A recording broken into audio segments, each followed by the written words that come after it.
Beautiful. Okay, this is great news. So we're all connected through both the digital and the real world. For those that are here, hopefully you have gotten into the agenda, and like I said, I'll talk more about what the agenda looks like in a second, but I actually use that as the agenda, as minutes, as interactivity, and the sign-in sheet all at once. So that's going to be a document that if you don't have a computer here today, just make sure you have either the bit.ly link or you've accepted the calendar invite so you can access all of that stuff. Welcome to the first inaugural Early College PLC. My name's Nathan Ock. I'm the Early College Specialist currently here at USB, along with the STEM Education Specialist. And I'm super excited to have this opportunity to start collaborating across this kind of early college space. It's one that's been getting more and more kind of notoriety within conversations in the policy world throughout Utah, and LEAs are starting to attend more to this kind of junction between K-12 education and the higher ed world. And so this early college space that we work in is integral to setting students up for success in kind of navigating that junction. So my name, again, is Nathan Ock. I have a lot of experience in the kind of math and chemistry and physics and STEM instructional spaces. I was a math teacher for 12 years. I was a mathematics coach for a couple of years. I had the opportunity to do some policy work in DC for a few years, and then I've been at USB for a few years after that. And so my background is kind of pretty varied, with one notable exception. I am a noob to the early college space. I worked in alternative schools previously where we had early college programs, but that was not my kind of niche previously. My focus was on helping students that weren't being successful in conventional programs to be successful and to have access to these experiences, but it was usually after their college or their high school experience, not during their college experience. And so I am innately reliant upon the insights and the experience that you all bring to this space. This is not going to be a time where I'm going to be telling you how it is. This is going to be me reaching out and hoping that we can collaborate together to identify what supports we at USB can offer in supporting your programs, but also to have opportunities to collaborate across communities throughout the state. And so my vision for these meetings, again, this is the first one of the year. I'd hoped to have one earlier, but Providence intervened. And so my hope is to have another 2 or 3 more meetings this year.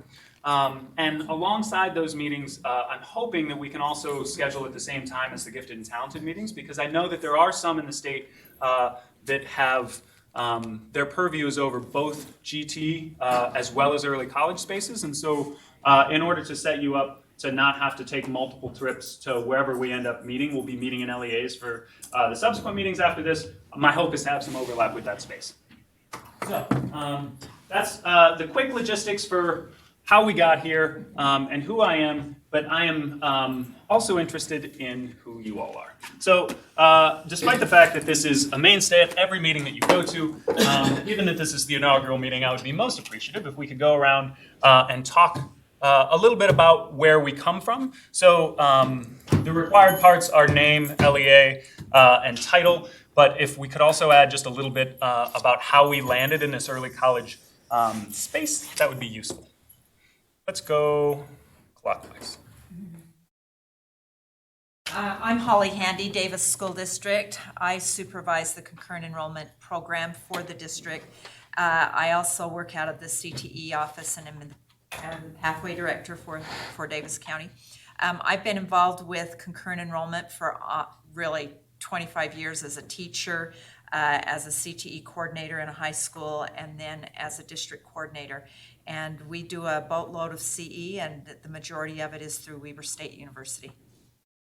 And I'm Camille Hogue. I am actually a CTE coordinator at Davis High School, but I work with Holly in concurrent enrollment throughout the district and help her. And I also was a CE teacher, so. Can I add something before we go one more? So there is a sign-in sheet at the bottom of that agenda. So as everyone is verbally signing in, could we also digitally sign in simultaneously? And if you don't have a sign-in sheet, we can also throw your name in the computer over here. Thanks. Roberta Hardy, I'm from Pinnacle School.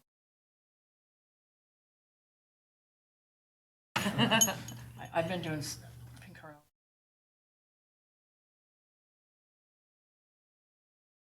And I'm Christy Schreck. I'm with USBE. I was working in education. And I'm now going to be excited to be working. I have taught at the university level, but I've also been an instructional coach at the middle level, elementary, and my passion has always been helping our students, the connections to make the bridges to helping them. Mentoring programs and support groups within school. That was one of my main. Jane Nate, I'm from the Granite School District here on behalf of James Taylor, who is the director, but I oversee the CE program manager there. To Olympus High School.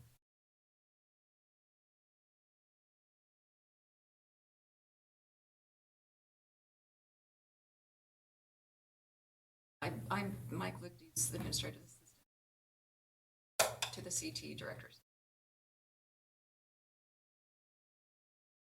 I'm Jennifer Atherley, and I'm from Tooele School District.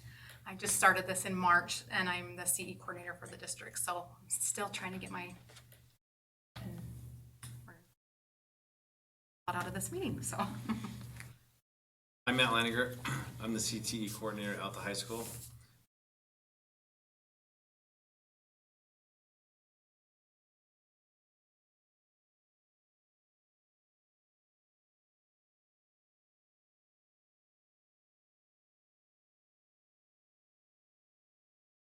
Jeff Bossard, itinerant early college, high school. I'm the assistant principal amongst many other hats that we wear. We're one of the 6 early college models, so we work, our particular schools partner with Solid Community College. Hello, my name is Michelle, and I'm from the College Board, and hopefully will. I'm Roxanne Pryash. I've been working with Nate and USB for a few years now on everything AP related CT work. So chances are I may have emailed you in the past with reminders. So we're just here to provide some information today. Hello, I'm Kira. I'm sure all of you have received emails from me. I am Nathan's assistant. And Kira's the reason that this meeting is actually happening. I was out of the state when I realized that I was coming back to the state and going to be out of the state again. And so Kira's the one that set up all the logistics for us today. So I'm glad that people were able to make it. I apologize that I had to adjust the schedule late in the game, but I'm pleased that we're able to make this happen today. I also wanted to kind of identify the folks that are online. So we have a few people joining us, including we have, well, now I don't know who here and who isn't. Welcome to the people whose names are on that list. I am excited to have availability, and Jerry Record here at USB helped us set up the kind of remote capability. And so those that aren't here today, we're also recording this, and within the next 10 days or so, we'll send that out for those that weren't able to be present.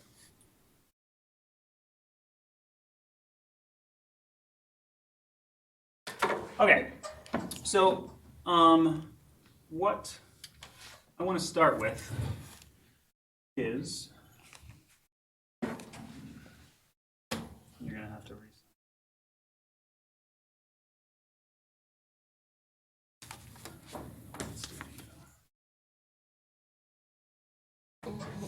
yeah, if you can just re-sign into that. Okay, so I want to start with the agenda. Like I mentioned, the way that this agenda works is that it provides an overview of what we're going to be talking about during the day, but also a joint note-taking reference. As opposed to everyone having to take their own notes, we have found it within the kind of STEM team, both through SMEC and SEC experiences, to be useful if there's a space or like a kind of platform where we take kind of communal notes.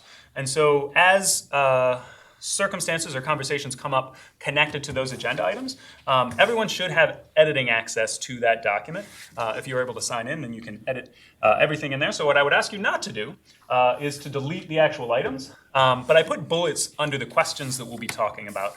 And so as you have answers to those questions, we'll be sharing them outwardly, but I would also be appreciative if you could write your answers into that document so that we can go back and we know what was discussed, both for those that are here, but also for those that didn't have the opportunity to participate. And so in addition to be able to watching the video, the folks online and the folks that are watching later can have some kind of connection to what the conversations look like. So I think that's all of the bullets that I had on that slide. So where I wanted to start today is a conversation about the kind of current landscape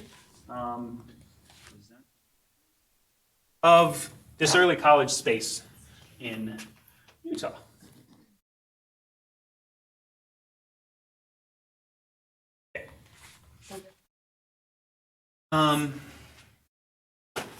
And through talking about this landscape and the other things we'll be discussing, these are our kind of objectives for the day. So that is to share early college visions across our communities, to establish coherence and collaboration across these early college communities, to maintain and establish awareness connected to concurrent enrollment and AP ongoings, and then to have an opportunity for you to express your LEA's early college needs. Again, our goal at USB is to provide supports for the needs that you have. And so my focus today isn't going to be on telling you what you need, it's going to be on asking what we can do in order to support the needs that you have. That's our goal. One thing that I will be talking at you about in the beginning is the kind of overall state landscape and sharing some of the USB strategic stuff that has changed in the last 6 to 12 months connected to the early college space. There's been some shifts and goals, as well as some things on the horizon. And this is serendipitous that these posters are down here. Robert brought them down for his social studies discussion, but I actually have all 4 of these incorporated into our conversations for today. So we'll be looking at those shortly. So this is a big question that folks across the country have been thinking about lately. And that question is, what does college readiness look like? Oftentimes it's career and college readiness, right? So I wanted to take just a couple of minutes, turn and talk to a person near you. What does college readiness look like?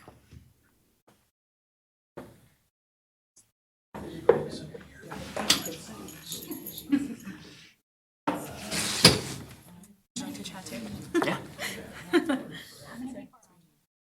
I don't know. It looked like there was between 6 and 10 that had signed up before other people started signing in. So, but then we have everyone kind of simultaneously signed in now. So I text that up here. yeah, totally. I'm thinking like I'm kind of building the structures as I go, and so now I'm thinking that on the sign-in sheet I should have an online versus an in-person option, so that I can know which people are online and we can kind of attend to them. Kira, there's right above the sign-in form. There's a questions. Like there's some like a questions spot. If you could just monitor that, I'm going to tell folks if they have questions online to put them there. And then if those questions pop up, if you could just let me know, and I'll try to answer them as they come. And Kira, would it be helpful if I put my presentation on a thumb drive to give to you so we're not swapping computers? What's easier? Should I use my own computer for my side of the presentation? Yeah, it might be easier for yours.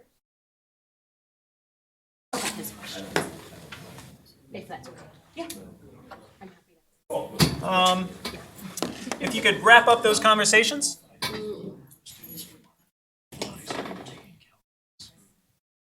And so before we chat as a whole group, I want to mention that online there is a questions tab that's kind of right above the sign-in sheet. And as questions come up, Kira's going to be monitoring that space. And so if you have questions about the things that we're talking about, throw those questions into that, like as a bullet in to that space, and we'll talk about them here. Or if someone else is talking, I'll also type responses right into the document. So what do people come up with? What is college and career readiness? Uh-huh. One of them is being able to write what would be considered a college level essay. Sure. You know, we work with Salt Lake Community College and stuff, and we've heard from them that not just our students, but in general, students showing up as freshmen and not being able to write a decent essay. Totally. Yeah, writing, a huge aspect of college and career readiness. What other? I think you have to have college knowledge. You have to understand that there's a difference between admission and registration. You have to understand how to access online portals and hand assignments in electronically and do all of those kinds of things. I think that's huge. But I really think you need to put college and career up there, because it's not enough to just say you're going to college. I mean, you look at the data and that's not good enough anymore. Totally. Other thoughts?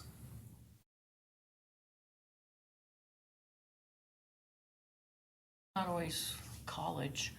Yeah. A lot of our students do CTE stuff like that.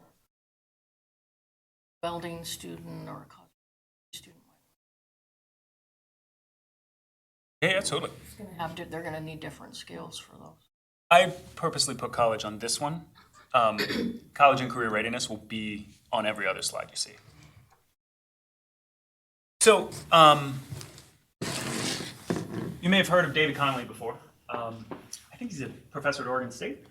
He says a student who is ready for college and career can qualify for and succeed in entry-level credit-bearing college courses leading to a baccalaureate or certificate or career pathway-oriented training program without need for remedial or developmental coursework. And so this idea of developmental coursework is one that we've been talking about at USBE more and more frequently, especially within the mathematics space recently. So USBE's vision for what this might look like is each student is prepared with the knowledge, skills, and dispositions to maximize opportunities and choice after high school. And so this is getting at any pathway that you want to take. The goal of a lot of the initiatives that we'll be talking about today is that we're not trying to funnel every student into going to college, right? As both of you mentioned. The goal here is to have students being kind of set up to understand options before them and then be able to make an informed choice about where they want their future to go. So within the college and career readiness space, what are we as a state shooting for? So this is our old goal, and it still applies, but it's kind of been tweaked. The USB aims to improve student outcomes by setting a statewide goal of increasing the number of students who are college and career ready from 35% to 45% between 2015 and 2022. So what is college and career ready as far as the indicators are concerned? We're talking about graduating from high school. We're talking about achieving proficiency on end-of-level assessments. We're talking about receiving at least an 18 on the ACT, and then receiving at least one of the following in these advanced coursework. And we're referring to these as early college coursework now, but we're talking about an AP score of 3, 4, or 5. I'm sorry that this says passing. It is a USB document, so I didn't adjust it, but I have given the feedback that passing is problematic for me in a number of regards. A C or higher on a concurrent enrollment course or a passing grade on an IB course. So this is a score of 4 or greater. This is generally a score of 3 or greater. But then we also have meets at least one of the following in addition to this. And so this is not an or here. When we talk about college and career readiness, the indicators are both of these things. And that is a career pathway completer or concentrator. And so from an indicator standpoint, these are the things that the USBE is referring to when it talks about college and career readiness. How are we doing? So we saw in our most recent year And we have data now that shows this is also, it's continuing this trend upward for last school year. But what we saw is into 2016, we saw a kind of slight reduction and maybe kind of flatlining, and then we saw this jump with SB 196 in 2016, the Math Competency Board rule that kind of adjusted the concurrent enrollment landscape and sent concurrent enrollment earned credits steeply upwards. We've seen those credits continue to increase over the last few years. And so from a kind of macro perspective, it looks like our college and career readiness train is kind of moving in a positive direction. But recently, within the last few years, there's been a conversation surrounding who has access to this coursework. And the Utah State Board of Education has just recently set, in addition to this kind of overall college and career readiness growth landscape, has also identified growth rates that they want within student groups. So by 2022, the hope is that we're cutting the difference between 100% and the baseline rate by 1/3 for all students in each student group across 5 key measures. Those key measures are ethnicity and diversity, or rather ethnicity and race, receiving special ed services, English language learners, and socioeconomically disadvantaged students. And then the 5th measure is overall. So if, for example, there is 50% of a particular group that is having access to college coursework or early college experiences, college and career readiness, there's a 50% difference between 50 and 100, and so there should be a 1/3 decrease in that difference by 2022. And so instead of just talking about access to college and career coursework for all students as a conglomerate, now we're looking at serving each student group individually. That are we providing the supports necessary for each and every student to be able to access these experiences? What do the gaps look like currently? Here they are. The ones in red in English learners are notable. They're really big numbers that are in these spaces. And so these percentages represent the difference between the average student within the state and English learners within the state in each of these categories. And so there's a 34% difference in English learner access and achievement of readiness coursework. Again, those are APIB or CE credit earning circumstances. So there's a 34% difference between English learner achievement of those metrics and the average student in the state. And so despite the fact that we see this growth within the concurrent enrollment space and the AP space and the IB space, we have some work to do when it comes to ensuring that all students have access to these things. Why does it matter? Why should students have access to these early college experiences? So this, keep in mind, this is correlational, not causation. But what we see is that across low-income and non-low-income students enrolling in some higher education experience, while they're still in high school, there are significant increases in the likelihood that they'll enroll in higher education after high school when they have those experiences before they get out of high school. So this is related to concurrent enrollment, but we see the same thing in AP and IB, that we're talking about a 27% difference. Again, this is correlational, so I'm not suggesting that if we get every student in these experiences that this is going to cause every one of them to enroll in college, nor is that what we're looking for. The goal here isn't to have every student within college. However, I think we can all be on the same page in agreeing that right now there are students that aren't being supported in achieving kind of productive post-high school experiences. So that's the kind of landscape as it exists now. Before we kind of get into a conversation about what is kind of happening within our LEAs and what we envision happening over the next few years. I also want to talk about a few initiatives that are coming up and are going to play, in some cases, an outsized role within this early college space. The first one that I want to mention briefly is Utah Prime. This is pretty new, and it was pursued with a few of our staff based on the request of Senator Milner. And it establishes a kind of certificate program for students earning particular levels of both CTE and early college coursework credit before they get out of high school. And so there's 3 levels. There's the launch level, there's the discover level, and there's the transform level. And the launch level is where students are experiencing both Gen Ed core requirements and CTE pathways or leaders or what's the other word I just said? And so the goal in this Utah launch space is to help people explore what it is that they're interested in pursuing with their kind of college and career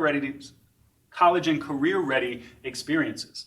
Are they interested in taking the CTE route? Are they interested in the kind of college readiness route? Or are they interested in continuing to pursue both? Because there's the possibility to continue to pursue both into the end of that high school experience. And so this Utah launch level represents opportunities to kind of build funding measures that help students to access conversations surrounding what they should be doing once they get out of high school. So this is the part of Utah Prime that I'm most excited about. But then there's also these other levels that would provide certificates connected to getting 12 to 15 core requirements out of the way, ones that will apply to Gen Ed requirements regardless of the degree program that you go into, or the concentrator and completer pathway that allows you in some cases to get industry certification, or if you get up to this kind of transform level, institutional credentials that let you jump into either the workplace or technical college scholarships. And then we also have this transform level, which is a Gen Ed certificate of completion in the kind of college readiness track. And so I want to share a few of these things, not for any particular reason right now. I just want you seeing some things that are coming down the pipe in the early college universe so that you can start to think about what these things will mean for our community. PowerPoint somewhere. Yeah, totally. So I included this in the calendar invite. And so, did I include it in the calendar? I don't remember seeing it. I will, Yeah, for sure. I mean, that's really intriguing to me, to have those different levels. That would be great. Definitely. You said Senator Milner's working on that? Yeah, and so this is all pretty early in the process, right? Which is why it says draft on the front of it.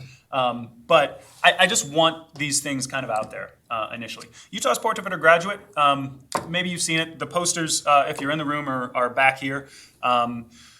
There are 13 indicators connected to the kind of characteristics that Utah is hoping students that are graduating our high schools are kind of coming away with.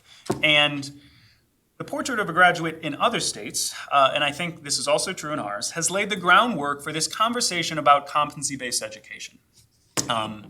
Competency-based education is a kind of a norm or a framework that offers credit and kind of helps students to experience all the things that a community believes that students should have, not just the academics. And so in a competency-based world, you're not only giving students credit for academic experiences, but also for a number of other experiences. What do those experiences look like? You can look at the indicators for each of the 3 kind of foci of Utah's Portrait of a Graduate: mastery, autonomy, and purpose. Autonomy and purpose are things that are outside of the world that our communities often assess currently. But the assessment of those things is the basis of what competency-based education is. It's figuring out how to effectively assess these skills that we always talk about as necessary for 21st century graduates. And so, in pursuit of this kind of portrait of a graduate, Utah has also adopted a competency-based education framework. Learner-led, learner-demonstrated, and learner-focused. And we are currently in the process of the kind of, I guess we're not to the piloting phase, we're in the development phase of developing some statewide competencies that will set local communities up to create ecosystems that exist in this competency world. And this competency world is one that is much different from the one that we live in today.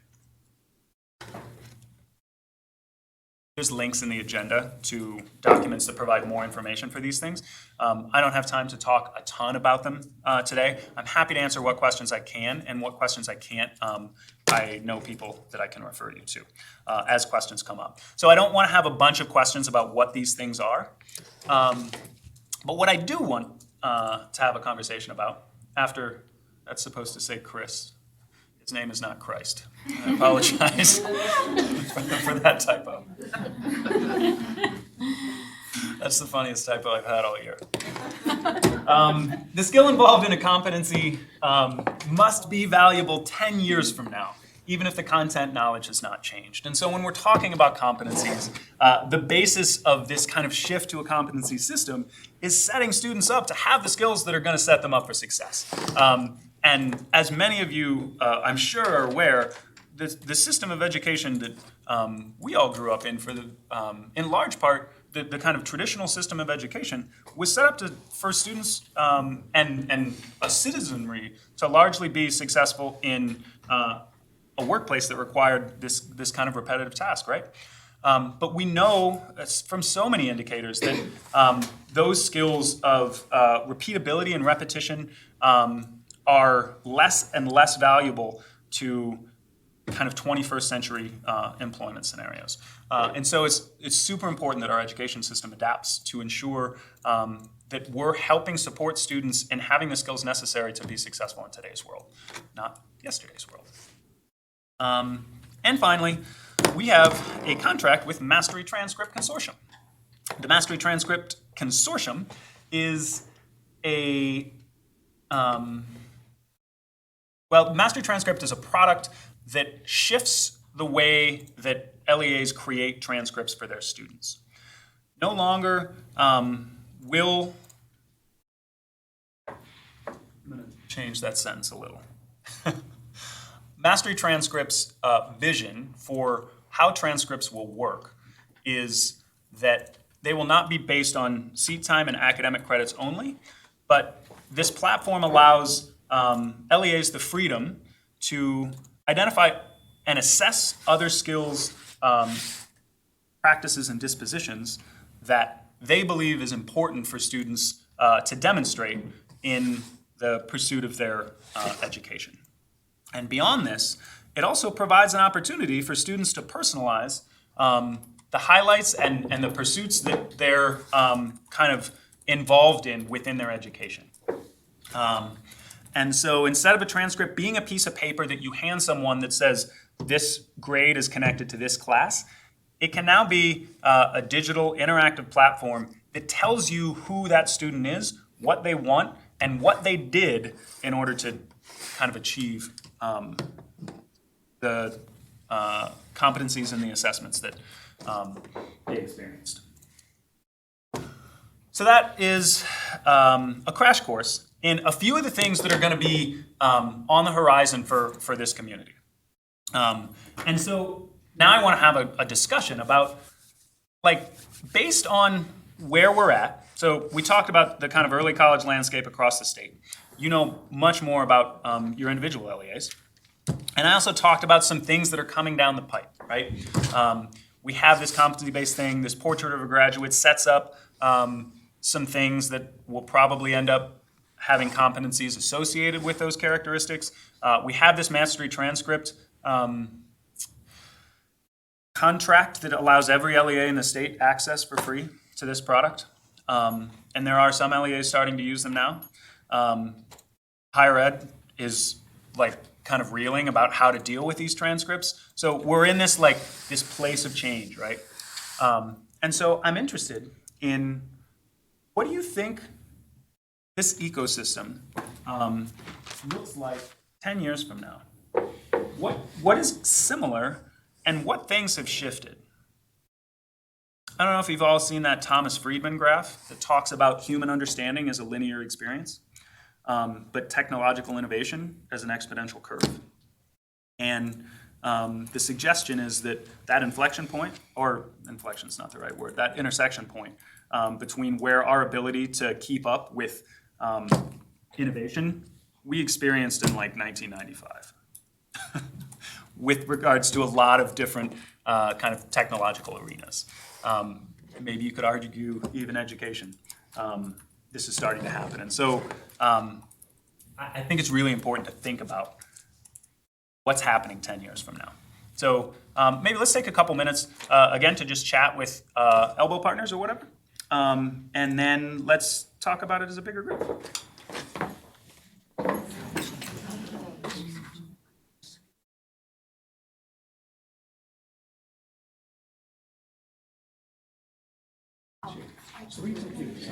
Thank you. Questions? Great.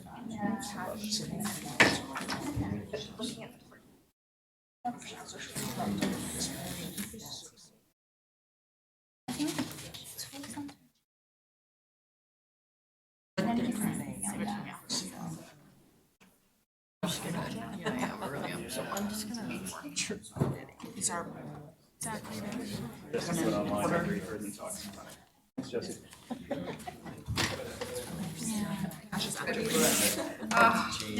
I don't know. I would like to know. I don't either. to do. It's changed so much since. There has to be.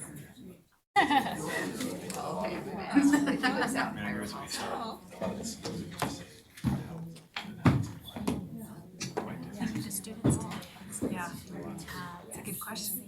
what do we want to learn experience of that? It's gonna be totally different. Because it's not gonna be read a textbook anymore. Actually work with teaches you that. I just think it's different.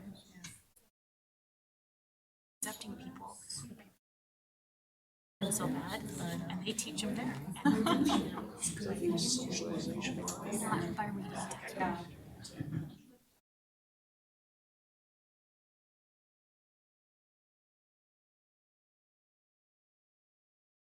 Okay, if you could wrap up your thoughts.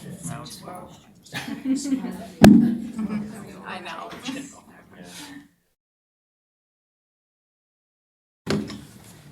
Kira, would you do me a favor, and as we're chatting, under the question, this question in the agenda, if you could record answers if they haven't already been thrown into the notes, that would be great. And I would also be really appreciative if those online could be in that agenda, and the answers that they have to this question. I know when there's group discussions and you're online, oftentimes you move to other tasks, but I would love to hear what the folks online think about this question. So if you could throw answers in to the agenda, I would be appreciative. So what were the things that come up for you first? What are the things that you start thinking about? You say it again? Not ready. If things are gonna look different 10 years from now, some of that stuff hasn't even been invented, Sure. so. Totally. And still, we have all of our classes being taught by people.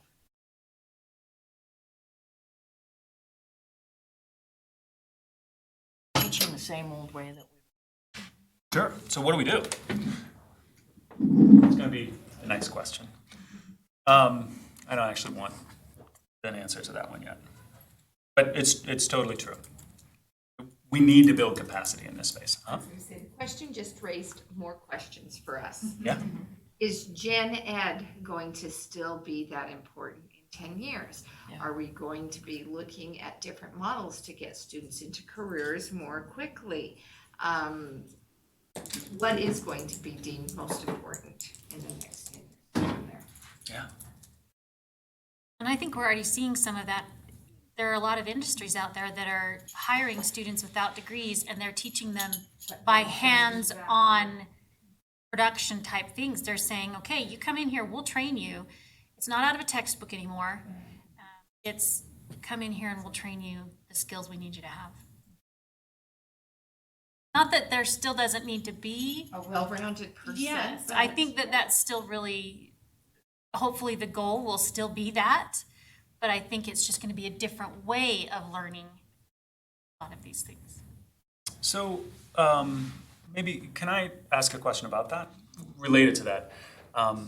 So I included the word "what's the same" up here on purpose, because I'm interested to hear if anyone thinks that there are things that will look the same then as now. But specifically, do you think that the kind of ecosystems within LEAs will look similar to one another? Like right now, like largely the ecosystems are pretty similar. Like there's different pursuits and there's different ways of going about things. But I wonder, in 10 years, are we going to be more similar? Like, is there going to be more homogeneousness? Homogeneity? Or is it going to be more heterogeneous across systems? Or in a local control state? I think you're going to see a lot of similarities because we're all responding to the same changes and urgencies, right, out in the community, especially with regards to industry demands.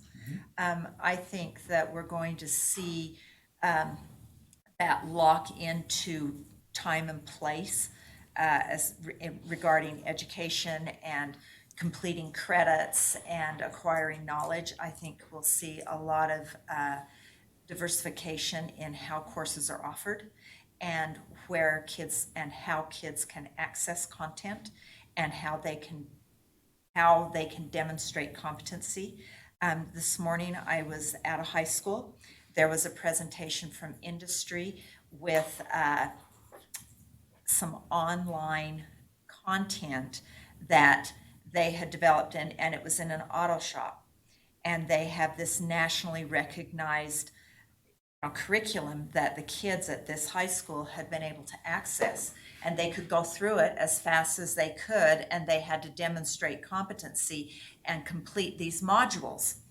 And once they had the modules completed, then, they're saying, come on out, and Ford will offer them a position anywhere nationwide, doesn't matter, because they've completed their coursework. They're putting their coursework in our high school, and these kids are knocking it out of the park. Now, that's a CTE example, but I can see that kind of a thing happening all over the place, And so it doesn't matter. This kid doesn't have to sit through 6 semesters of auto shop to get to a point where industry wants them. It's like, hey, you love it, go for it. And what a great indication that if our educational system doesn't adapt, that industry is just going to do it for They're itself. just going to do it themselves and get the people, and like you say, they'll take them and train them. And so we better have, now, is that kid going to be really well-rounded and love learning for learning's sake, that, where we've come from? But if we don't adapt and if we don't look at it, and I think a lot of it has to do with these millennials, these kids that we're working with, they're asking, well, why do I need to know this? Well, why do I need to sit in here for a year or a semester when I can already do it? And those are legitimate questions that we need to answer. And so obviously we could talk about this for the next hour and a half. And I want to offer one more question for discussion that I think we'll skip the small groups and just kind of share out as an entire group. But like, there are a lot of variables that could go in crazy directions at this point, right? Like we see circumstances frequently where you go into classrooms or even schools and the student has a pair of headphones on as in front of a computer all day long. Is this what we want? Probably not. But we also see these experiences where there are 8th graders and 4th graders in the same classroom, right? When you talk about competency-based education and it's just based on what you know, all of a sudden, like, age group and seat time don't matter anymore. So how do you navigate that? There's circumstances where no longer are assessments as we know them being offered, and assessments are performance assessments consistently, where students are having to give oral presentations, where they're having to create projects, where they're having to convene communities and collaborate across systems as the assessment of their, like, whatever competency they're working on. And so we're talking about changes in every arena within education within this kind of this discussion. And so what I would love to hear a few folks' response to now is that the follow-up that I had alluded to earlier. What are the shifts in your early college ecosystem that are necessary to embrace this future? What do you have to be thinking about and doing now in order to be flexible enough and adaptable enough to not adapt to some change that you think is coming but never comes about, but to ensure that you're meeting the needs of students? Like, we always come back to this, right? Like, how can we set students up for success? And I hear folks talking about, we're not always doing that now. This is some stuff that's coming. What are we doing now in order to ensure that our systems aren't left behind, that our communities continue to meet the needs of students? And this is a question that could be like, what are you actually doing, or what would you like to be doing? It doesn't have to be either or.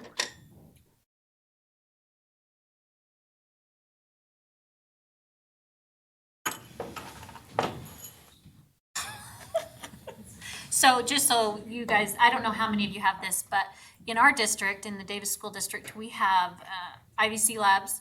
We're broadcasting from school to school some of our CE courses. So like at my school, I have a ASL teacher who's teaching concurrent enrollment to some of the other schools within the district. We have history, we have political science, we have... Anyway, we've got a few of those, so it is... And the students are great at it. They don't have any problem sitting there with the teacher on the television and doing their thing, because they can still ask questions. They can still, participate, do their small group, because they have a few at each school. So it's actually been a really successful model at this point. So we're looking forward to seeing where else that can carry into other programs. That's kind of on this kind of thing, that change that's necessary. Well, and Davis is definitely on the way down the kind of competency-based education path as compared to a number of other LEAs across the state. But this also talks to allowing every kind of student to take the courses. There's no, that doesn't limit a school that may not have a teacher that's able to be qualified to teach that concurrent enrollment class. It opens it up to the whole district. It really has addressed the equity issue in our district. And so all of a sudden it looks more equal, which is really great. We did an Education 1010 class, and the two schools, the one school was broadcasting to the other school, and we arranged a field trip up to Weber State University. Shared a bus. The kids get on the bus, they're like friends, even though they had never physically met each other, which, that's kind of a surprise. You don't know how they'll act. So I think they're, these digital natives are really into that, and they're very comfortable with it. And so, yeah. Other thoughts? And a preface, the exit survey has this exact question on it. I would love everyone to have some answer to. I'm just interested, I'm interested to know what all are thinking about, moving forward. One of the issues we've kind of run into is, if we get our students trained to kind of do more current time type things in sense of, using technology and all that, and all of a sudden they get to a higher education setting that's still old school. Mm-hmm. And, we try to communicate that with the community college that we work with about, try to get our high school students online of personalized learning and this kind of stuff, and then all of a sudden they move to the next step, and it's taken them back 20 years in time. It's a little counterproductive. I think, and again, I think the colleges are trying to move forward, but their professors maybe don't move as fast as the school wants them to. Yeah, and that's actually an issue from an equity standpoint as well as the kind of instructional standpoint. Obviously, they're kind of braided together. Know that there's a lot of conversations going on trying to move the bar in IHEs. I don't know what will happen, but the USHE, the Utah System of Higher Education, has committed to making sense of how to deal with competency transcripts going forward. Right now, their solution is not ideal, but there's understanding and kind of commitment to making sense of this space in K-12, and even moving that direction in the higher ed world. But it's a totally valid point. But I have to say this, I have had students in a couple of different settings where they have talked about how they don't necessarily love online learning. So even though we see that that might be the progress that needs to be made, it may not be what the students actually want. So I think we've got to, in preparing this new ecosystem, we've got to make sure that, we know what our students, our parents, our community actually want happening as well, not just education driving it because we think this is the way it should be. Like that pathway I was talking about before with just sticking kids on computers. Like putting kids on Alex for a math class is totally ineffective if that's the only thing that they are doing in math. Research suggests it both inside and outside of Utah. And so like y'all are in the space to be able to navigate and innovate and advocate for systems that aren't predicated only upon those IVC experiences, despite the fact that that's part of the solution, right?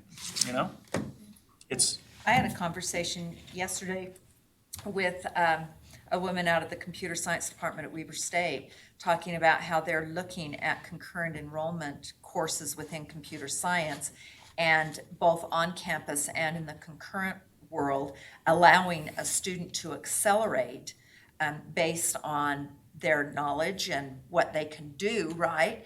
And so a student, maybe one student would take CS 1010 for an entire semester, another student could blast through it in a term, and then that student would be allowed to go up to 1020, and you'd have a qualified teacher within that room that could assist the student to progress, when you talk about personalized learning at their own pace, but open up that door. And I thought that was fascinating. How exciting would that be?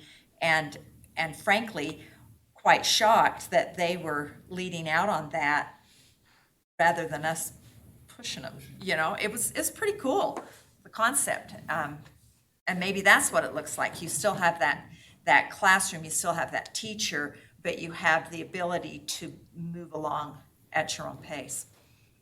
Yeah, so like I wanted to start having this conversation because it's coming no matter what.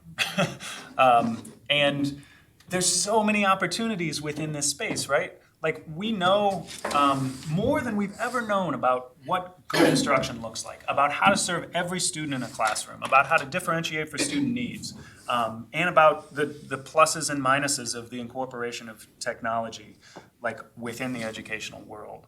And so like we are at an inflection point in our experience as a state where it's imperative that we're like advocating for the things that we know good education looks like.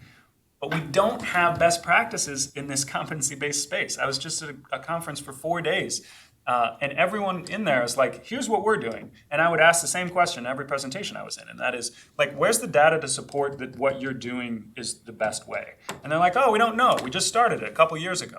And so, like, we have these kind of best practice places across the nation and in Utah, but the data isn't mature enough to know that that's the right direction.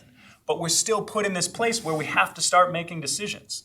And I've never been a part of an educational environment that paradigm exists before. So within our community, thought it might be interesting. I just wanted to hear what everyone was thinking about in this space, and hopefully we can continue this conversation in subsequent meetings as we go forward. However, given that we only have 2 hours together today, or what's probably going to end up being a little more than 2 hours, given that we started a little after we were supposed to, I need to jump into a few updates that we have in the concurrent enrollment and the AP spaces. The first is legislative asks for 2020. So the let's start here. Can I have a fist to a 5 about people's awareness and knowledge of the board rule changes in 277-707, which is the EASP, Enhancement for Accelerated Students Program board rule change? This means I don't know what you're talking about, and this means I followed each of the 6 drafts as they moved through the Utah State Board of Education, and I know what we landed on. Maybe. Okay. You know a lot more than That's helpful, thank you. And Jesse, I know that you're holding a 5 up next to your computer in your office. So the Enhancement for Accelerated Students Program is the program that governs funding for AP, IB, and GT experiences. The amount of funding allocated to that in the most recent fiscal year was roughly $5.5 million, 60% of which went to GT programs, and $100,000 of which went to IB programs, the remainder of which was slightly over $2 million, went to AP programs. Those AP programs can do whatever they want with the money, provided it is associated with supporting AP programs. However, in August, a board rule change made it so that going forward, what LEAs choose to do with that AP money looks a little different. Now, in addition to just talking about what they're going to spend the money on, they also have to talk about how they're supporting underrepresented students and being successful. It goes back to this idea of opportunity gaps.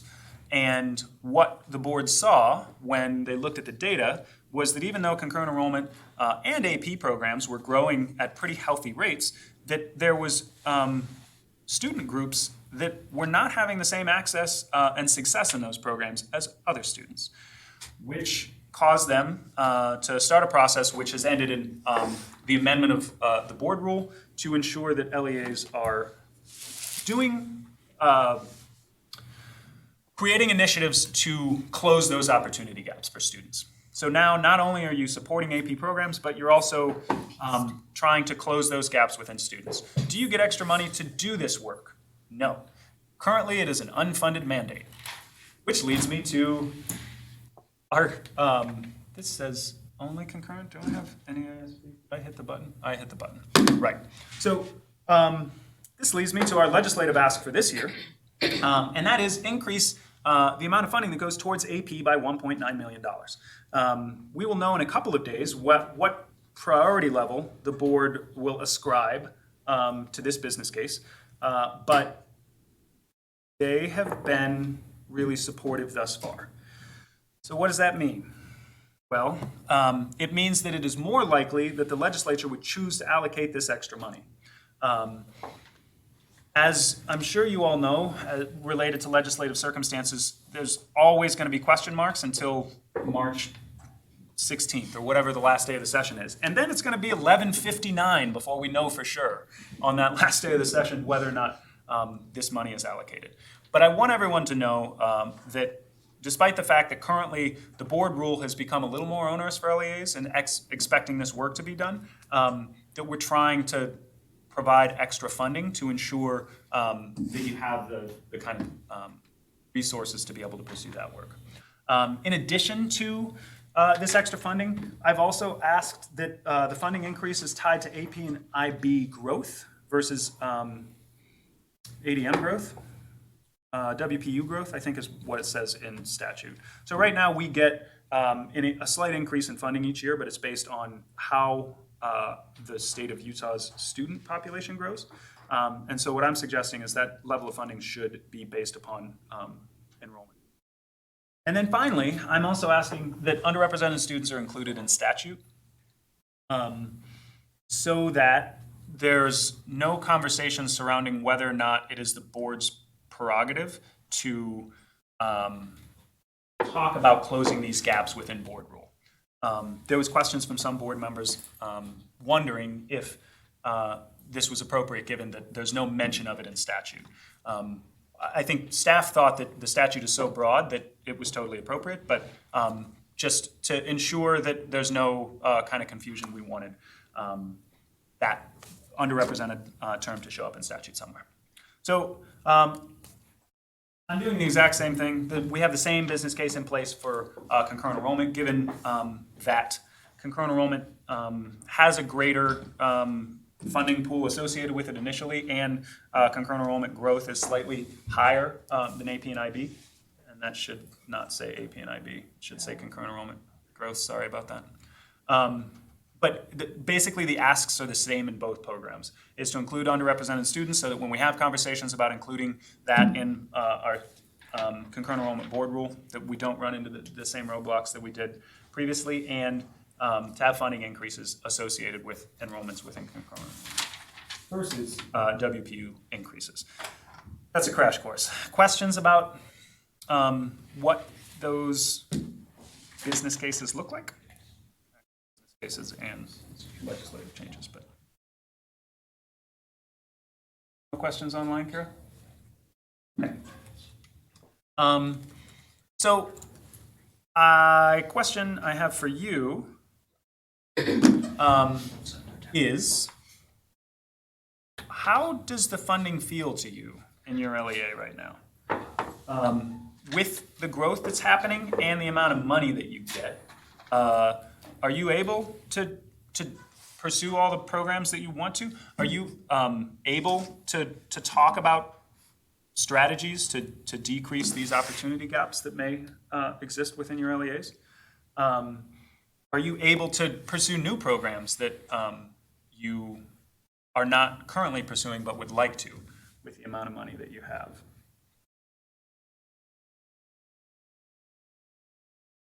Or does it feel like enough? You have what you need. I know that in our district, no, there's not enough. Most of our money goes to salaries. Is that, do you know if it's EASP or concurrent enrollment or both? I think it's just the concurrent enrollment. Cool. To keep up our EdNet rooms and things like that, if there were equipment to break, then. Here, capture these in the notes. We fund one less teacher to pay for. So we just go one less person, but we spend, for a tiny school, we're spending half of our students. It's a lot of money.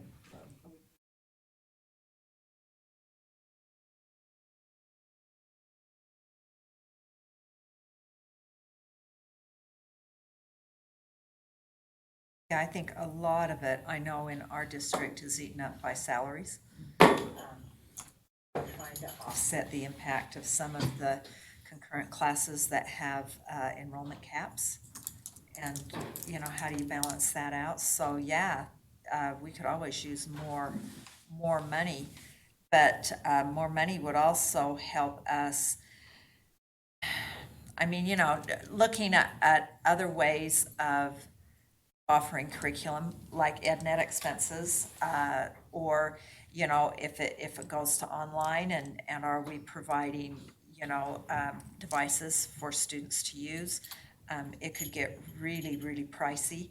The other thing that concerns us is the cost of, you know, online textbooks and how that affects families that have students in, you know, we see a lot of our kids take AP and they take concurrent, and they have to pay for the AP test and buy the concurrent enrollment textbook and pay for tuition and admission fees.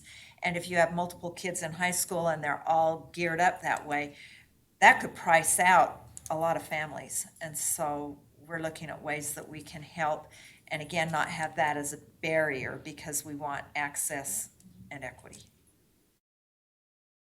I think that there's not really any funding that we've been able to use for just advising students and you know, and families and that kind of thing, to to even get into these programs. There's so many that they don't even know what's out there and what's available, because we haven't put any, resources into that to try to make that happen.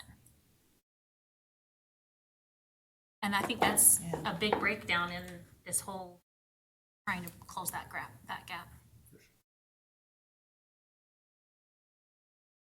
Yeah, Holly, I was gonna say that, is that, if we're getting students at a high school level whose families maybe don't know the college lingo, and you mentioned this before, that conversation needs to happen, fifth, sixth grade, seventh, eighth grade, so that by the time they get to starting concurrent enrollment classes, they kind of know a little bit about how to navigate the system. We just have not done that effectively. Parents that have already had a kid go through, they have that knowledge, but the first timers. Well, and a lot of the parents aren't even college, Right. They haven't been to college They don't even themselves, know and the so they questions have to no ask. idea even where to go. Yeah. In secondary environments, the state of Utah's counselor to student ratio is 1 to 450. The national average, which is well above what is considered effective, is 1 to 350. And in elementary schools, it's 1 to over 600. So that is, honestly, the money is there for counselors right now. It's, we don't have the people.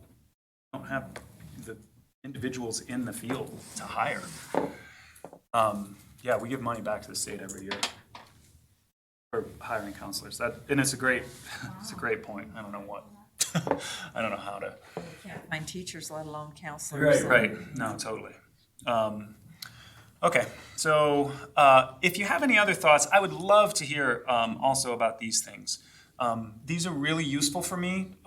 Like when I talk to legislators, when I talk to board members, when I can, and I won't use your district name without asking you if it's okay. But if I can use stories that are like, and this community wants to do this, but doesn't have the resources because their enrollments are going up while their funding is staying flat. Like, these are effective ways to help advocate for these additional funds. So I would be really appreciative, even the things that you said or the things that you didn't, if you could throw them into our notes. Those are super helpful for me in advocating. One of the things, have you given it the thought between tying the funding to growth in your program or to overall student growth? Because thinking of the end from the beginning, or, how that would affect, because I know several years ago, we had some concurrent enrollment funding tied to growth. That helped us out a lot. Mm-hmm. Now, that was overall growth. I don't know how that's going to translate with the change that you're making. So there was you looked at the data, what would the change be? So there was a legislator that had an amendment to the concurrent enrollment statute last legislative session that ended up not passing. And we did a fiscal impact on it. It was over $1 million extra that would have been allocated for this fiscal year if it had been tied to the program? Yeah. Good. Yeah, so it'll be significant in both. Yeah, that's wonderful. That's what we want. I'm just curious if you'd looked at that. Yeah. So, okay. Definitely. Okay, I have a few updates here. I'm not going to spend much time on any of them. I can answer any questions that come up in the space, but I just want these conversations to be out there. The first of which is the K-20 Summit coming up on the 14th of November. It's an opportunity for us to advocate for the priorities that the board lays out on Thursday of this week. We'll be talking about the work that we did in the ASP space to increase access for underrepresented students, and how that work, the concurrent enrollment is the next kind of space for that same work to be done. That concurrent enrollment conversation is a much more complicated conversation because it's not just K-12 and AP or the College Board. It is the Utah system of higher education and K-12. And so finding kind of collaborative efforts across that chasm is a trickier ask. And for anyone that followed the last board rule, it was tricky to land at a place where everyone was totally satisfied. And so it's going to be tricky work, but it's also really satisfying work to start to see the gaps close once the stakeholders across the state arrive at these great strategies. So the K-20 Summit is going to be an opportunity to talk about that. And the reason I wanted to bring it up is because it's a collaborative effort between USB, USHE, and UTEC. And so we'll have folks from the CTE space presenting. We'll have folks from counseling presenting. We'll have me there. We'll have UTEC there, and we'll have USHE representatives. And so it's kind of presenting a united front in recommendations for how we move this space forward, which from an advocacy perspective is, I think, effective when all the systems are kind of working on the same page. So I'll report back on how that goes at our next meeting. As I mentioned, the future of concurrent enrollment is going to be closing these gaps. We saw the last 2 years, we've been seeing gaps for socioeconomically disadvantaged students and race and diversities increase, not decrease. And so, and in each of those cases, as of this year, we've gone over 20% gaps in access to concurrent. So we've made some strides particularly within the Latino student group in the AP universe. And so our hope is that we can see some similar gap closings if we start to work in the concurrent enrollment space in the same way we did before. Another thing to note as you're advocating for concurrent enrollment in your communities is that we're not going to have this crazy explosive growth forever. The last 3 years, we've had over 30% growth in concurrent enrollment credits earned.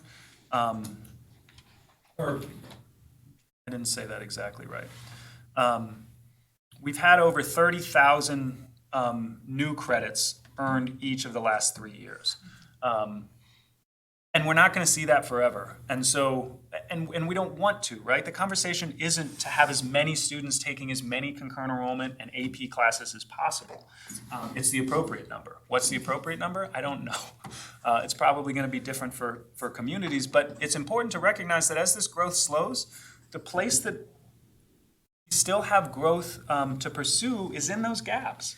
And so when we talk about growth, it's not about getting as many students in as possible, it's closing the gaps to ensure that all students are having access to it.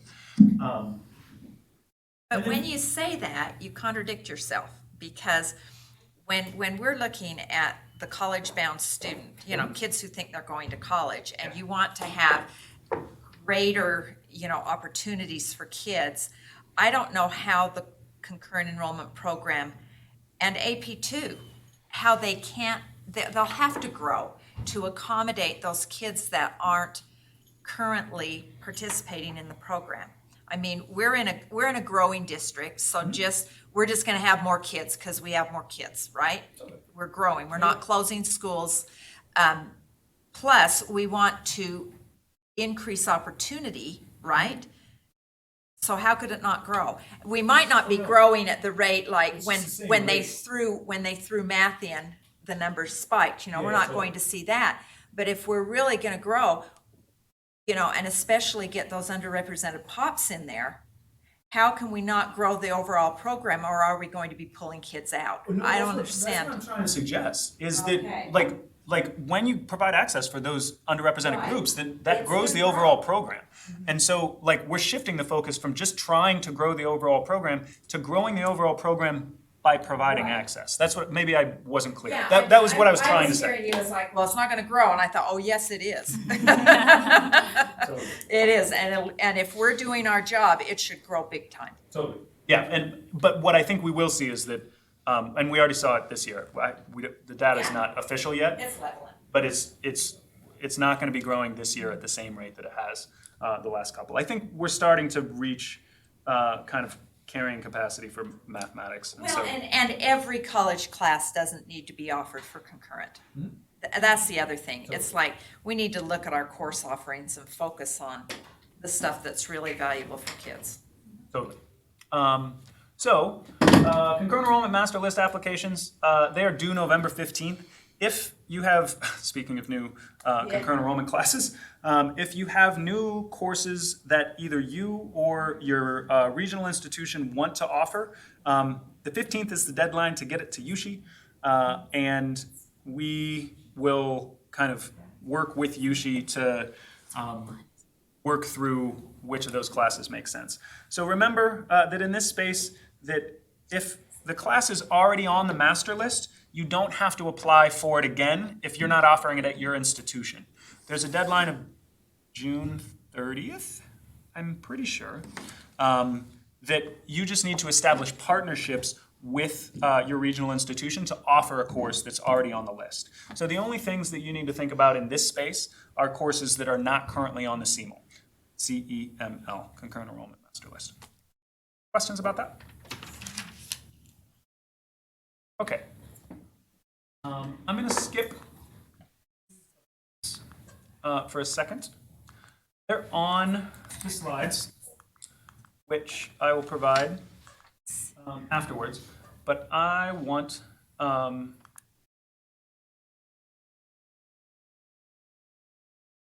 I'm going to talk about this afterwards, but I want the College Board to have the opportunity to have all the minutes that Thank you. I said. If you need more time, feel Totally. free to. No, we're good. For those that can stay an extra 5 minutes, I'll talk about that stuff. But I just need a minute to connect. cool, no worries. So one thing that I will say is this question. If you have been in other meetings with me and heard me talk about the Enhancement for Accelerated Students program, you will know that I gave you a due date of November 1 to have the application finished. As it turns out, it is now November 5th and the application is not even available. I want to abdicate all responsibility. That's the first thing that I would like to do. As it turns out, our IT department is taking longer to parse the data. I don't really know what they're doing, but I just got it yesterday. I was on doing email at 11 p.m. last night, and an email came in. So I have the data. The Utah Grants application will be ready as soon as our finance department can get it up. And so my new due date is going to be December 1, and I'll extend that to December 15th if anyone thinks that there's not enough time between when it's available on Utah Grants and that December 1st deadline. But just so that everyone knows, applications for EASP in Utah Grants will be available shortly. Almost there. And whatever's good.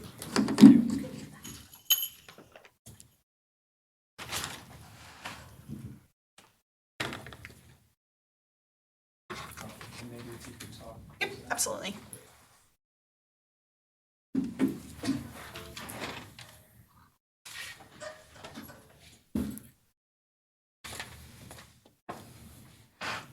I guess I should tell you which. I should be just the Utah PowerPoint.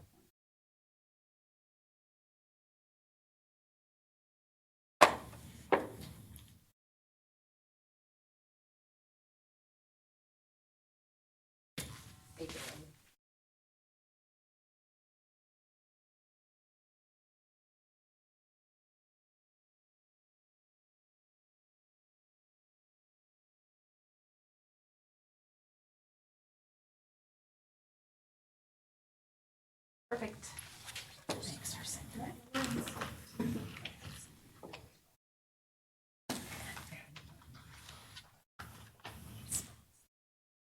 I can go back to the ingredients.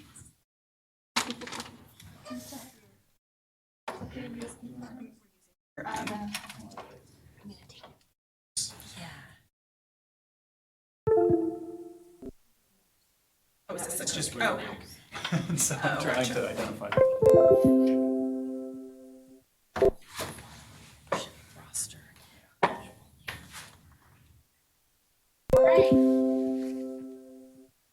Closer to the Mike. So hello again, my name is Roxanne. I'm with College Board. I'm very excited to be here.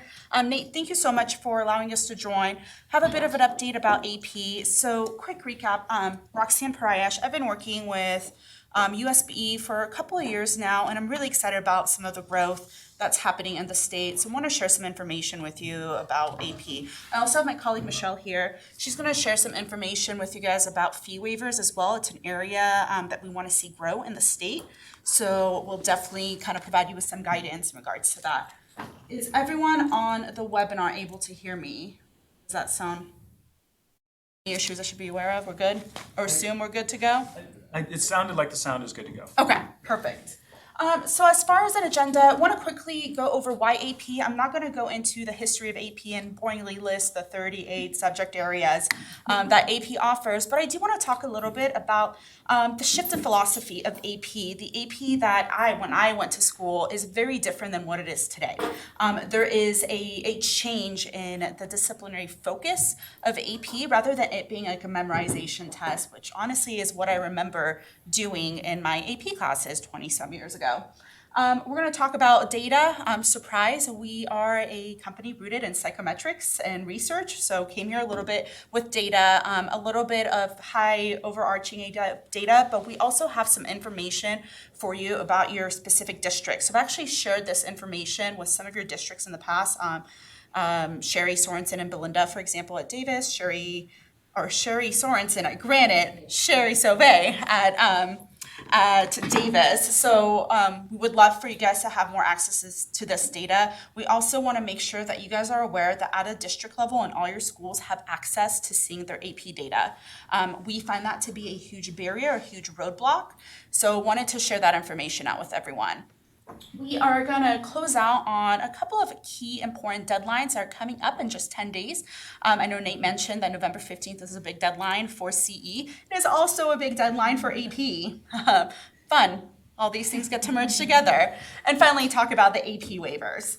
So let's talk about why AP. AP has had quite an interesting and positive culture shift in the past decade or two. So not only are we seeing more courses being offered, but there's a change in who is taking AP. So that diversity question, that equity piece, that's exactly where we want to go. There absolutely used to be a time where we thought there was a certain type of AP kid. AP should not be limited to certain types of kids. It really is meant to be inclusive, but we absolutely want students to be prepared for those courses. We don't want them to go in and fail. What that means is that there's more and more schools that are offering these high rigor courses. And I know that word rigor or rigorous is very trendy, probably overused, but at the end of the day, rigor is key. Data shows over and over again that access to these rigorous courses really helps impact student outreach. In fact, a rigorous course is probably the most important indicator of whether a student is going to succeed in their post-secondary endeavor. So whether that's college or career, we actually know that both for college and career, high rigor courses, there's still a need for those high-level thinking skills, not just memorization. And we're just trying to bridge that gap and help everyone understand that we kind of view it as an equation or part of the equation for career readiness as well. So access and exposure to these courses is becoming increasingly important. We want to ensure that everyone has access to it and want to ensure that you guys have access to the data.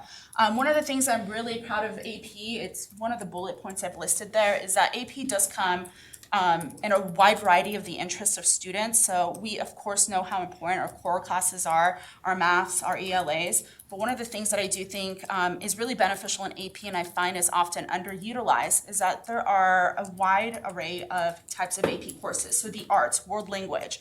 I know in Utah, world language is a big deal and we're seeing so many more 8th and 9th graders now taking an AP world language course. And of course, there is that benefit of it, you know, if you get a 3 or higher, generally leading to at least placement, but more so college credit for students. I do want to touch base on that last bullet point that I have here. So I know there's always a lot of focus on students who get a 3 or higher, but I really want to emphasize that with AP, it really is the experience of the course, as with all of our high rigor courses, and of course it can be IB, concurring enrollment. We really want folks to really focus on the experience that the student has in an AP course. because it's not just about that getting that 3 or higher. That's the added bonus.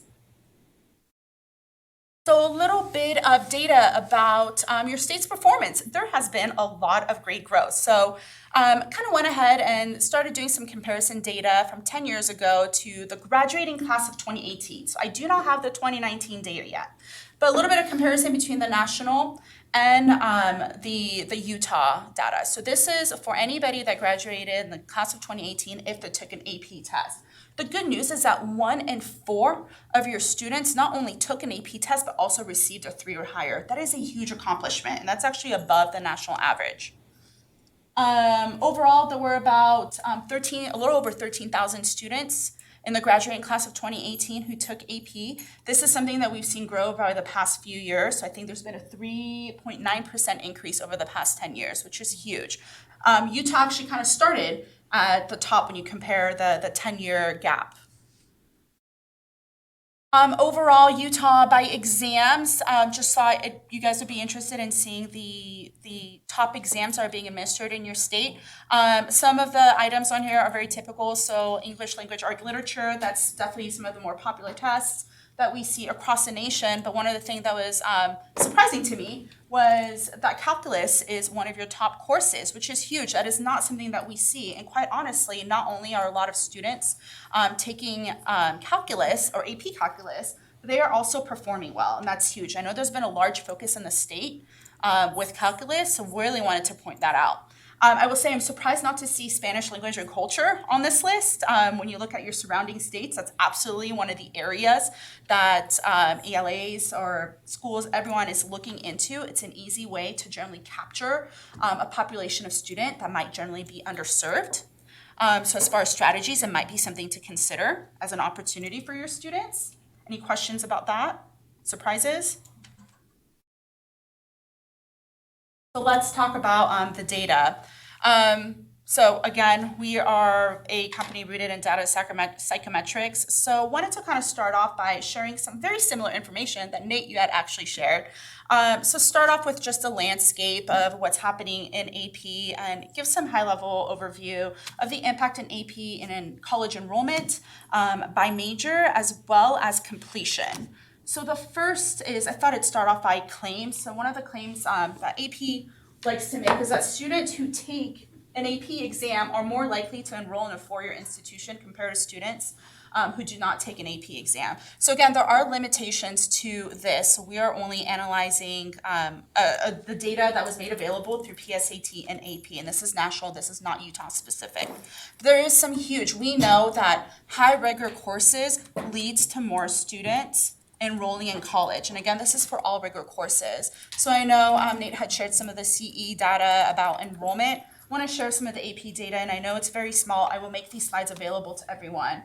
But for students who took at least one AP exam, so this is not even the performance aspect of it, it is simply taking one AP exam, that 171% more likelihood, and again, actually I should say it's correlation, not causation, again, of enrolling in college. And we see that increase if they take 2 or more courses as well. Similarly, about college majors, so AP participants are more likely to persist in STEM majors. This is an area that we generally see a lot of focus on, so I thought it'd be interesting to see information. I'm actually gonna blow up this slide because I think the data just speaks wonders to what high rigor courses can do for college retention. So the claim that we're making, or the claim that has been made, is that a student who takes a STEM course in high school is more likely to continue within the STEM field. And we're seeing that. So this analysis goes into some subgroups. So our female versus male underrepresented population and our first generation students. And in most cases, we're seeing double or more compared to the no high rigor courses. Last, college retention and completion. So the claim is students who take an AP exam are likely to graduate from college in 4 years compared to non-AP students.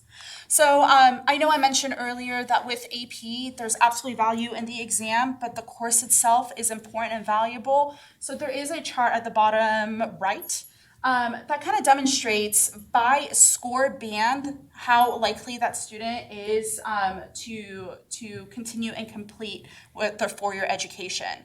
So what I found really fascinating is if you look at the leftmost bars, the no AP exams versus even the student who got a 1 on an AP exam. Even with the students who only received a 1, there is more likelihood that they will persist and complete four-year college. And that, of course, we can see increases based on what score they get. So the higher score, 3, 4s, and 5s, have a higher likelihood of completing their four-year degree. So accessing your data, we're actually going to go ahead and pass out. We did our best to pull some data for you. For those of you who are on webinar, I'm going to provide my contact information afterward. And for anybody in the room for which we don't have your data, feel free to email me, and we want to make sure that we are providing this high-level summary of every activity that's happening within College Board. So I'll be honest with you, a lot of the data is going to be related to SAT or PSAT, so you might see some blank pages in there. But I highly encourage you to look at the AP data, which actually starts on page 4 or 5. There is a great breakdown by demographic. I think I might have to skip because I think there's 2 people from Granite. Oh. Here's Kathy. Oh yes, and then canyons. Perfect. So just to let you know, I've already shared some of this data with quite a few of your districts, but we would love for you to take this back and take a look at it. I think it's very valuable, particularly on page 4, where there is a summary of your AP activity that shows the breakdown by ethnicity, by gender, and there's also some information about your fee waiver students, which is going to, again, be one of our huge focuses today, one of the action items I hope everybody leaves with. So as far as accessing data, what I've shared with you is a high-level summary. Your schools, and if you are a district-level person, you have access to the data. This is something that is underutilized. My goal is to increase the number of districts and schools that are administering AP, but also taking a look at the data. So whether it's downloading the data file, whether it's looking at the student reports, whatever it might be, there is a whole list. There's instructional planning reports that are available. Our goal is to figure out where we are right now and how we can move a little bit forward. So as a district, you get a list of, it's a little harder to see, but a big list of reports are available. And here's the good news, I have instructions for you on how to access the data or how to take this back to ensure the right person at your district is able to access this. So here are the steps. AP score reports for educator access. I've included the link up there. It's actually quite memorable, scores.collegeboard.org, not very hard. Step 1, you have to create a College Board account. Chances are, if you've used any of our services or products, you already have a College Board account. It's a single sign-on account. Step 2, you add your access code for the specific service, which is the AP reporting, and that's it. It's a very simple process. Now, the question that you guys should have is, I understand I need a College Board account. I need to include the access code. How do I obtain my access code? You contact AP Services, and I've included the number here, and they will have a little verification process because there could be student-sensitive information, especially if you're at the school level. At the district level, you cannot see a student-specific information or PII, but there will be a short verification process. We will provide you with the access code. You enter it, and then you have this wealth of information in front of you. Any questions about AP reporting? So I've kind of shared a little bit of information about the change and shift in AP, how we're really focusing on the disciplinary skills rather than just memorization, the items that you know students are going to need for their college and career outcomes and ensure that they're successful. I wanted to quickly share some of the benefits, some of the changes that are happening with AP when we talk about the instructional support that we're providing and how that can help every student succeed in their course. So we have made a a wide variety of new resources available completely free for any AP teacher. So starting this year, any AP teacher has an online AP classroom they ask students to join, and they get kind of summarized into 4 different categories. So quick overview, the personal progress check. So with every unit, we've already developed essentially a formative test that allows a teacher to administer it to their students just so they can see whether their students are grasping the ideas, the theories that they're supposed to at that time. There's also a question bank, and I will share with you that when we announced we have now made all of our old exams available in the question bank, teachers generally cheer because they are sick of having to sit there and cut little questions and piecemeal things together. So this is a huge added bonus to the actual classroom. There's of course going to be a progress dashboard. So we want to ensure that both the student and the teacher is able to see in real time areas of strength and weakness. The one I really want to focus on is, it's actually not listed here, but I have a slide, is our new course and exam description book. So for every single AP teacher, actually anybody, can access our course exam description books online. If you are an AP teacher that has been course audit approved, you are able to order this binder for free.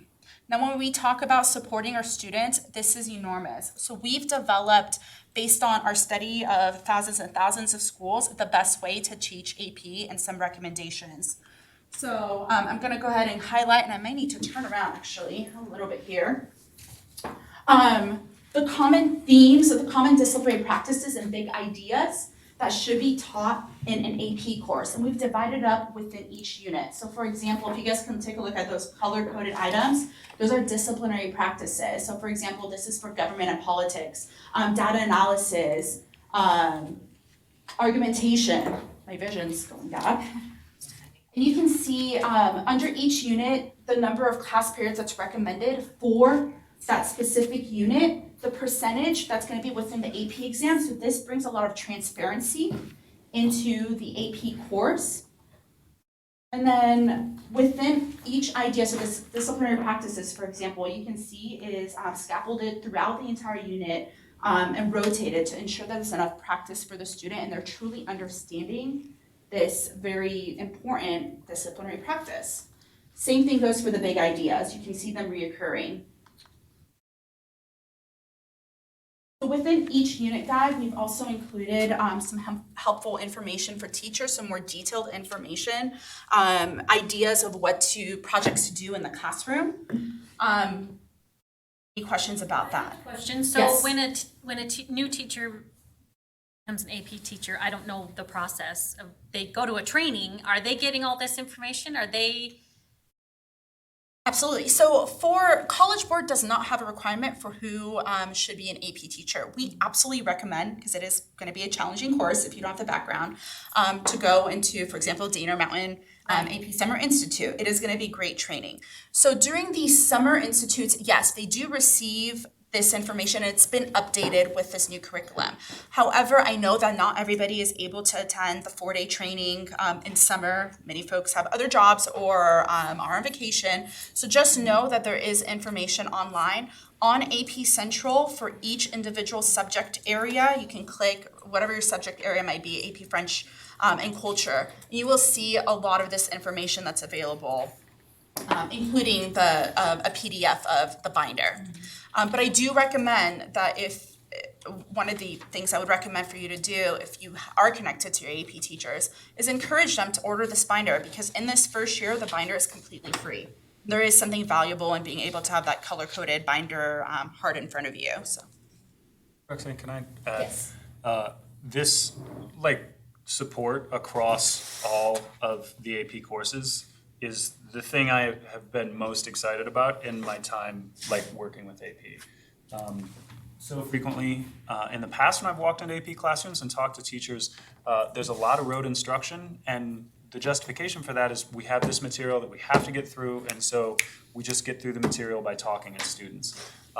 And the supports, both from an instructional strategies standpoint as well as the scaffolded practices, imbue the courses with the cognitive rigor that I think is absolutely necessary for students to come away with retaining knowledge and kind of incorporating a lot of those kind of 21st century skill experiences that we've talked about and we know are associated with high quality instruction. And so I'm really excited by the opportunity for AP courses on the whole to move away from just being road experiences for students towards focusing more on these. Yeah, and we are hearing that. Thank you so much. I really appreciate it. But this is extremely exciting based on what I've heard with schools that I work with and internally at College Board.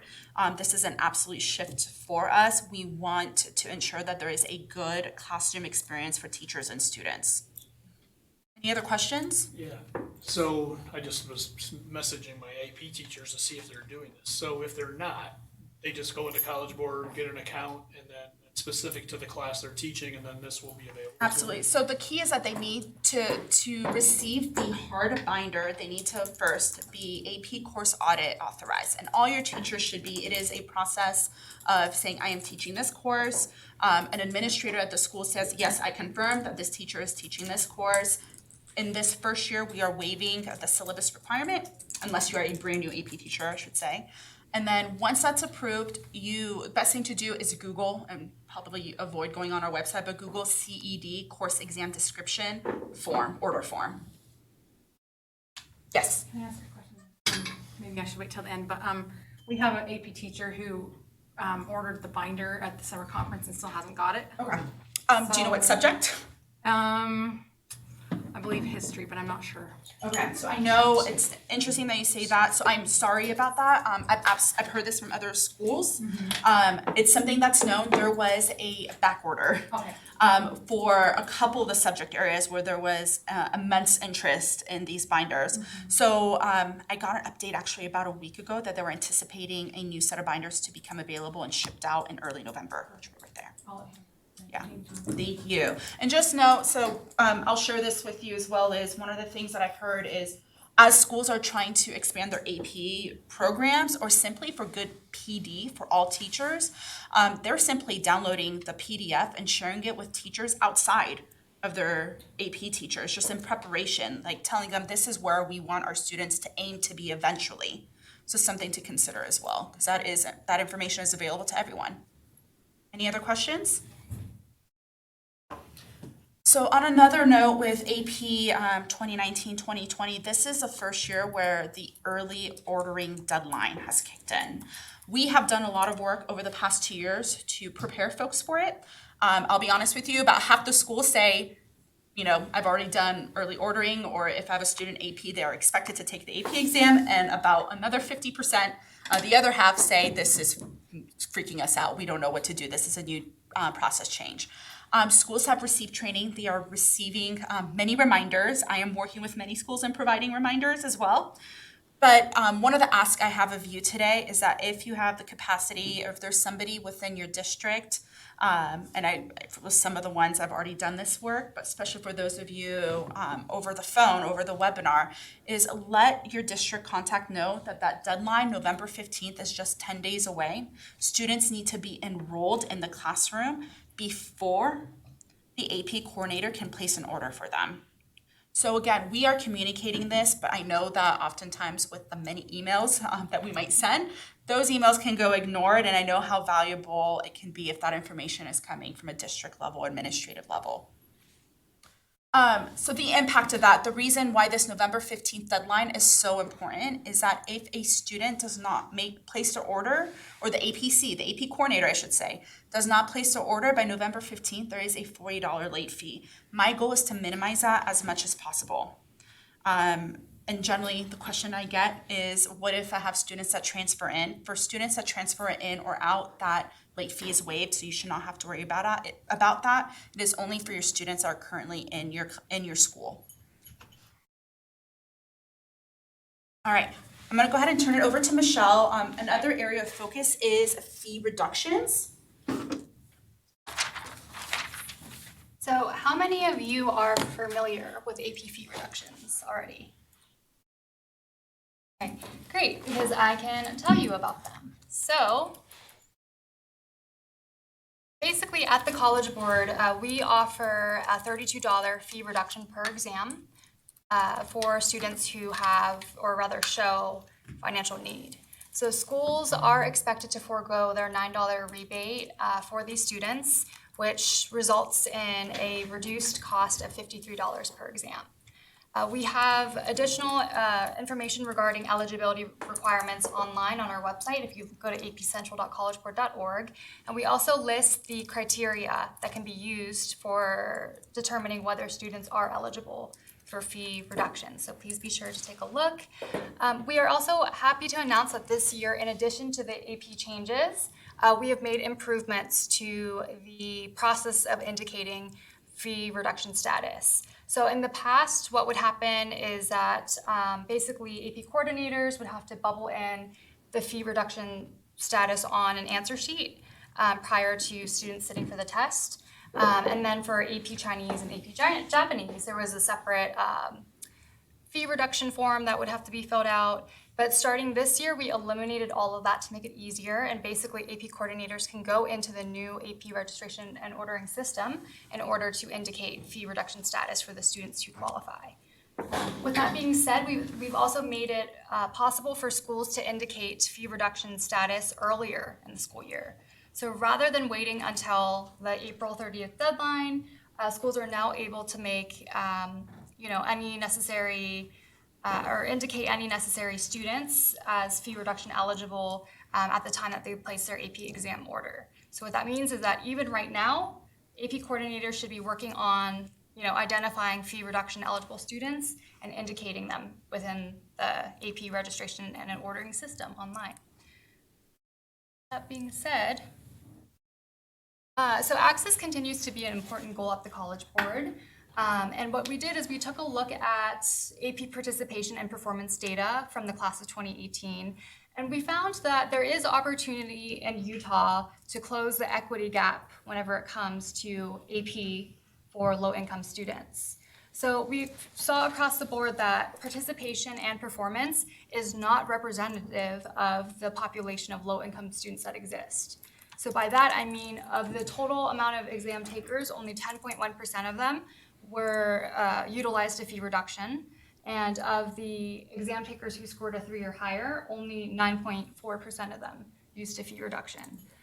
So looking at this data, there are a lot of factors that we have to consider in order to analyze this, but two questions immediately come to mind. The first is it the case that there is such a low usage rate of AP fee reductions? Is that the case because low-income students are simply not participating in AP and are not participating in AP exams as such? Or is it the more likely case that AP or low-income students don't even know that AP exam fee reductions exist and they're not being indicated in the system as such? In any case, you're soliciting your help. So we encourage you to touch base with all of your school sites. Let them know that AP exam fee reductions are available for students. They can take a look at the information we have online. And we're asking you to encourage them to do two things: to publicize among their students that, hey, we have AP exam fee reductions available for you, to encourage low-income students to participate. And then the second is for schools to indicate in the AP registration ordering system, there's a roster that pops up with student names, and all they have to do is click off a box for the students who require an AP fee reduction. With that being said, to quickly wrap up, we strongly encourage you to access and review your district's data, as well as remind your schools of the November 15th ordering deadline that is coming up in 10 days, and to finally make sure that they know about AP fee reductions and they indicate fee reduction status in the system as soon as possible. This is Roxanne's contact information. So if you have questions or need assistance, you're welcome to reach out to her via email, and then either one of us will get back to you as soon as possible. Thank you. Any questions? And I know we're right on time, so try to rush through the end. So from USB support mechanism, I always get questions about, is concurrent enrollment better or is AP better? And the answer is yes. We find that LEAs have circumstances where AP makes the most sense for their students. Concurrent enrollment makes the most sense for some students, And for the bulk of students, like being in one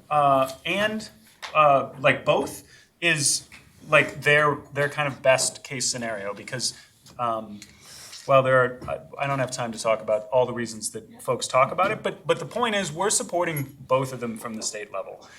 There is not a preferred method, and there are advantages in both scenarios. And so as we go forward, we will continue to support both in every kind of way that we can identify. So it is the official end of the meeting. I know that other people, or folks will have a place to get. What we skipped today is the EASP, the specifics surrounding the board rule updates. And so I have a number of slides, and I've given this presentation a lot. So if anyone wants to stick around and has questions in that space, please feel free to do so. But one thing I would ask you to do either before you leave or sometime before the end of the day is to take the 5-question exit ticket. That will help us to identify the best ways that we can support you with these experiences and in all the other ways that we spend time doing things going forward. It's the ways that we can personalize what we do to make sure it aligns with the needs that you have. And so that exit survey is available through the agenda. And Kira, would you mind pulling up the other PowerPoint? It is also a bit.ly that is survey EC1. Bit.ly. Yeah, because I just tried clicking on the exit ticket thing on the agenda. Permission. I'm so excited to hear that. Sorry. No, oh, she got permissions. And I know what permission I'm not providing. No, it's all right. I'm gonna grab this. What district you were from? Are you just gonna add everyone? We should have the people we're stepping. A little left out by you guys. So much struggles with providing Google Forms. Trying to find ways to be able to provide data. Okay. So I schools don't are like correct get it. stepchildren, so as you list out stuff, I was like, So it should be. This link should provide it. We signed into our schools. I can't go on individual report. we pull it. Okay. So we use that data to some things because you have to say.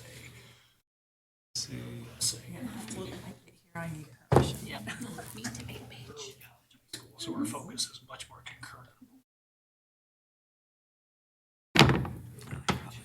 Say, hey, you know, stuff. Links here. This meeting was well worth it. Sure, and I wasn't aware that stuff was there when I taught it.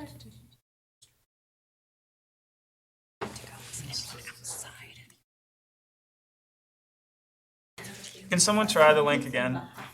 Probably 60 minutes, probably 60 to 90 minutes. So I'm glad that was. Well, and that's I'm still maybe. Refreshed and it still is asking it. using it. Well.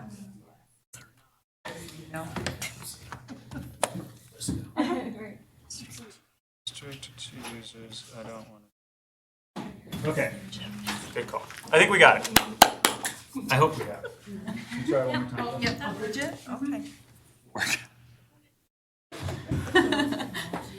There's a button in the settings that gets checked that restricts to only USB stuff, which is why Christy could get at it. But it's different. It's a different process for providing access in every other Google document other than Forms. Fortunately, Kira was there to save me.